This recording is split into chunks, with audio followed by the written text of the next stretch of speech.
do here, and there's perma-base on the wall, and I'm just getting ready to waterproof it, and also a copper pan. Here in New England, still use copper pans. So this is a waterproofing. I'm using Tec Hydraflex, and now I'm just doing the corners and seams because there is a vapor barrier behind the cementitious backer unit, so I'm just doing the corners and seams and the curb, and paying extra special attention where the curb meets the walls. You always want to add your waterproofing to make sure that you don't get any leaks.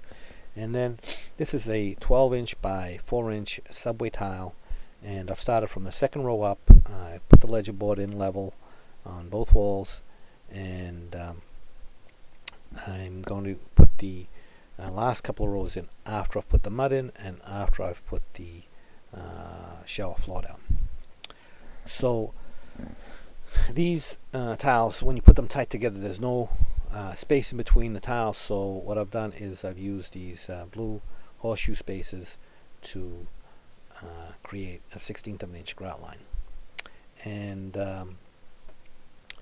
I cut this niche in and made sure that the niche is all waterproof, because that's an area where you can get a lot of leaks. And when I put this piece of marble here that I polished the front of it, and I cut it in, and I'm making sure that it's tilted towards the front, so that any water that gets on there will run out and not run towards the back. And then from side to side it's level. And then I framed the whole niche with marble and polished all the edges. And when you put the tile inside, if it's a different tile than the field tile, then it doesn't matter what the grout lines match or not. Usually it doesn't matter. But when it's all the same tile, you want to make sure all the grout lines match, so that it just flows through and looks right. And that's the height of the tile, and then there's going to be a glass border on top. And because the glass tile is thinner than the field tile, I added that little strip of Ditra to build it out a little bit, so that the glass tile will be at the same level as the rest of the tile. You don't want it to be sticking back, or you just want it all to be on the same plane. And I like to use this blue tape to hold pieces in place from moving, so it's just a good thing to use sometimes.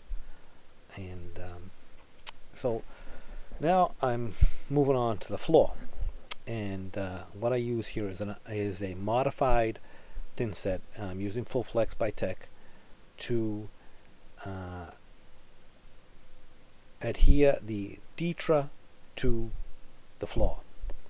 And the way I usually do it is I cut the whole thing in, and I roll it back a bit at a time, and you dampen the floor with the sponge. Then you use the flat side of the trowel to key in the thin set, and then you can flip it over and use the notch side of the trowel, and then you just move along and spread some thin set and push it in, and then smooth it out with a wooden trowel or a steel trowel. You just want to make sure everything is embedded nice. And this is the way I do a mud floor. I get a couple piles and I level across them, and I go a little bit further, and then I level across those, make sure everything is all level, and then I fill in between, screed across, and that way I get a perfectly level and flat line on each of the walls. And I do this and go around the whole perimeter of the shower floor. And once I've done that, that you've got the whole perimeter level, then you can screed across down to your drain and fill in the rest. And that way you're going to have the right pitch towards the drain. You want to have a 1/4 inch per foot of pitch towards the drain. And sometimes you can adjust the drain, sometimes you can't. In this case I couldn't adjust the drain, so I had to leave the exact thickness of the tile that's going to be installed there. And then I went in, and now I've installed these marble sills, and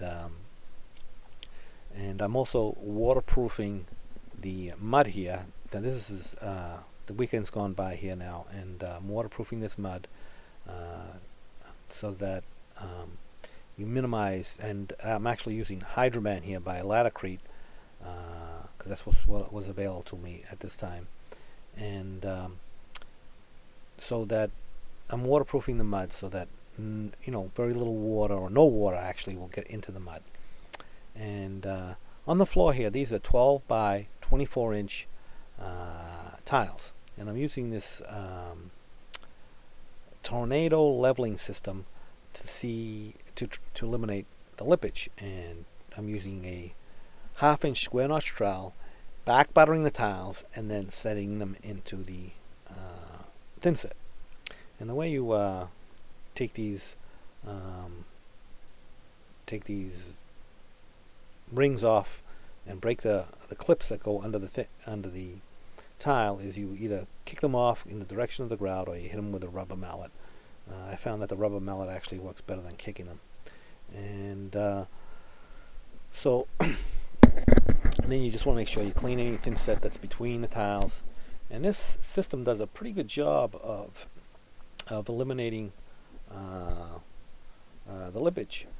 The shower pan, and going to install the tile in the shower floor. So what I've done here is I've actually pre-cut everything. When you can reach over to the whole floor, it's usually a lot easier to do. So everything is pre-cut here. I laid it in and I cut it, even the drain, and then I pick it up, a couple of rows at a time, spread the thin set, and set the tile into the thin set, and just easier that way. I find it easier that way. So anyway, also on these big tiles, when you stagger these 12 by 24 tiles, you want to stagger them by 1/3 because of the way these tiles are. They're cupped, so you want to make sure you stagger them by 1/3. Shower floor is in. I'm just finishing up the last 2 rows of tile in the on the walls. So now all the wall tile is done, and it's time to grout. So all these grout lines are all pretty narrow. So what I'm going to be using is an unsanded grout. So this bathroom's all done now, as far as I'm concerned. The wall tiles all grouted, the floor tiles all grouted. The shower floor is also all grouted, and I sealed that before I grouted it. And there's also a border around the vanity top here, as you can see. So anyway, that's the whole bathroom, all finished and ready for the plumber to come in and finish his part, and the glass guys come in and template the shower and put the glass in, and some paint. But as far as I'm concerned, I am done. So that's it for another bathroom.